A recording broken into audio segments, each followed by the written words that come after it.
प्रदोष के समय पर, उससे पहले लक्ष्मी और दरिद्रता फिर भ्रमण पर निकलती है।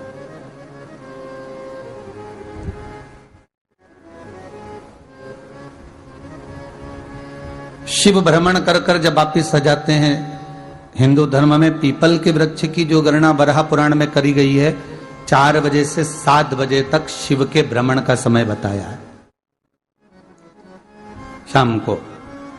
तो 7 बजे से लेकर फिर रात्रि 9 बजे तक लक्ष्मी और दरिद्रता फिर भ्रमण पर जाती।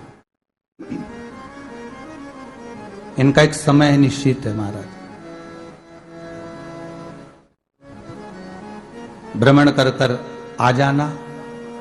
अब इस बीच में जब लक्ष्मी और दरिद्रता दोनों निकल कर जा रही हैं, तो दोनों एक भाव रख कर जाती हैं कि आज हमको कहां प्रवेश करना है।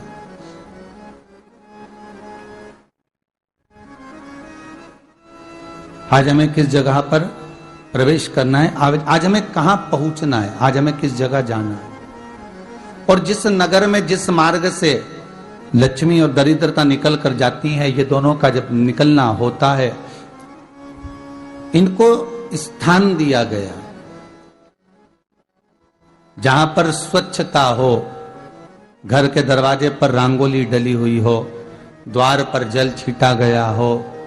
महाराज, उस द्वार पर लक्ष्मी प्रवेश करती है तो दरिद्रता भी जाने लगती है अंदर। जब दरिद्रता अंदर जाने लगती है तो लक्ष्मी उसको रोक देती है। पहले मैं देखकर आती हूं कि तेरे लिए स्थान है कि नहीं, तू यहां रुक।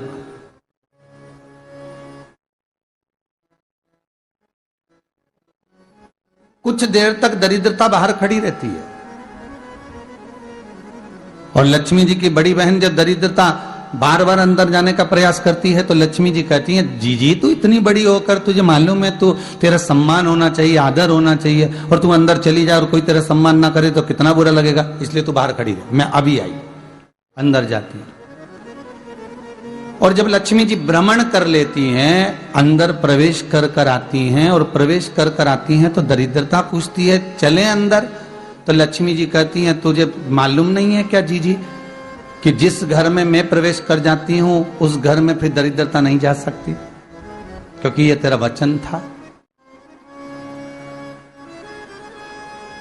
ये तेरा वचन था। अपन दोनों का जब मंगल विवाह हुआ था, मेरा विवाह जब नारायण के साथ में हुआ और तुम्हारा विवाह जब दुस्साह मुनि के साथ हुआ, दरिद्रता का विवाह दुस्साह मुनि के साथ हुआ।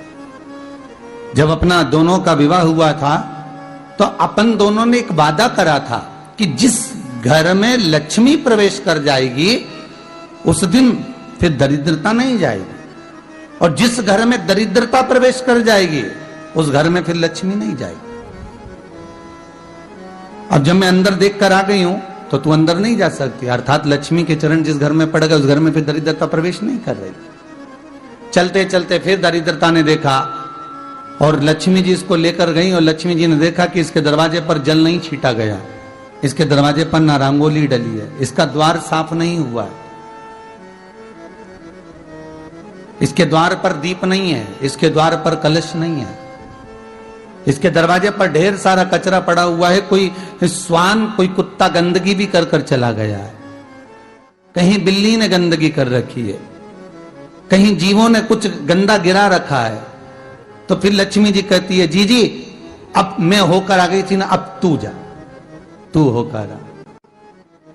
और दरिद्रता प्रवेश करती है तो अंदर जाकर क्या देखती है दरिद्रता कि इतनी सवेरे से मैं घूमने इनके दरवाजे पर आई और ये तो सब चादर तान के चकाचक गुर्राटा भर भर कर सो रहे हैं। तो दरिद्रता कह देती है, तुम्हारा भाग्य ही बेकार है, तुम्हें क्या करूं, तुम ऐसे ही सोते रहो। और दरिद्रता गुस्से में बाहर निकल कर आती है, लक्ष्मी से कहती, लक्ष्मी तू इसके घर में जाना ही मत ही। तो दरिद्रता को कहती है, जीजी तेरी बात नहीं मानूंगी क्या मैं? लक्ष्मी जी बोली, मैं तेरी बात नहीं मानूंगी, बिल्कुल नहीं जाऊंगी इसके घर में, तू चिंता मत कर, चल आगे चले। फिर आगे बढ़े। ये लक्ष्मी और दरिद्रता का प्रवेश। आपके घर का द्वार आपके घर का दरवाजा। फिर निवेदन करूंगा एक बहुत सुंदर बात, हमें महाराष्ट्र से सीखना चाहिए, हमें साउथ से सीखना चाहिए, दक्षिण से। जिस समय पर भक्ति देवी यमुना जी के घाट पर रो रही थी अपने पुत्र ज्ञान और वैराग्य को गोदी में लेकर, समय देवऋषि नारद ने एक प्रश्न किया था कि तुम कहां पर पोषित हुई हो, तुम्हें ऊर्जा कहां से प्राप्त हुई? तो कहा मैं गुजरात से तो चली हूं। और वहां से चलती चलती भक्ति देवी कहती है मैं बहुत दुखी होकर, बूढ़ी होकर, द्रवित होकर, बड़ी दुख में वहां से चलते चलते जब मैं महाराष्ट्र में पहुंची तो मैंने वहां जाकर देखा कि वहां पर लोग हर पल हर घड़ी ब्रह्म मुहूर्त में उठकर स्मरण करते हैं, नाम जाप करते हैं और दरवाजे पर जल छीट कर रंगोली डालते हैं। तो कह रही है कि वहां पर मैं थोड़ी अवस्थावान होने लगी, वहां मुझे अच्छा लगने लगा। फिर जब मैं और आगे पढ़ी, दक्षिण में जब पहुंची, वहां पर जाकर मैंने देखा कि सुबह से उठकर मंगलाचरण, मंगला स्तोत्र और वेदों की ध्वनि होने लगी। वहां पर मैं और आनंदित हो गई। हमें कुछ चीजें महाराष्ट्र से सीखना चाहिए कि वहां रहने वाले जो भगत हैं, वारकरी संप्रदाय के जो भक्त होते हैं, वैष्णव जो धर्म के भक्त होते हैं, उनका नियम है सवेरे के समय घर में पानी है कि नहीं है, पर जब भी वो घर का दरवाजे के बाहर थोड़ा ना थोड़ा पानी तो छींट ही देते हैं। और छींटने के बाद फिर वहां पर अपने यहाँ तो दिवाली पे रंगोली बनती है जी, और वहां पर रोज की रंगोली बन जाती है कि कभी हो सकता है परमात्मा राह भूल कर हमारे घर में प्रवेश कर जाए, इसलिए वहां प्रतिदिन की रंगोली, प्रतिदिन।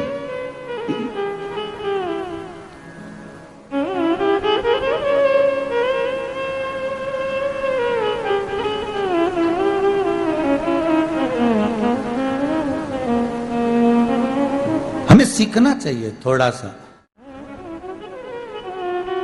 आज के जमाने में तो बहू अपने कमरे की झाड़ू लगा ले, वो ही बहुत बड़ी बात है। हो खड़ी खड़ी बहू ये देखती रहेगी कि नौकरानी सही से झाड़ू लगा रही, वहां से लगा के लाओ, इधर से हेड के ले जाओ, वहां से कचरा सोरो, वहां से पोछा लगाओ। खड़ी रहेगी, उंगली से बताती रहेगी, पर इतना नहीं बनेगा कि सेविका से, नौकरानी से, दासी से कह दे कि तू मम्मी पापा के कमरे की लगा ले, मैं मेरे कमरे की लगा लूंगी, तू जा उधर। थोड़ा दया का भाव अगर होता तो उसके मन में भी आता कि मेरी बड़ी सेठानी तो अपनी जगह पर है, पर छोटी तो सेठानी की भी बड़ी सेठानी है जो मुझ पर करुणा करती रहती है। पर बड़ी तो कहे कि बेटा रहने दे, तू उधर ले जा, जब भाभी के कमरे में देख ले जा, उसके बच्चों का बड़ा फैलारा रहता ना, तू उधर देख ले जा, तो जरा उधर।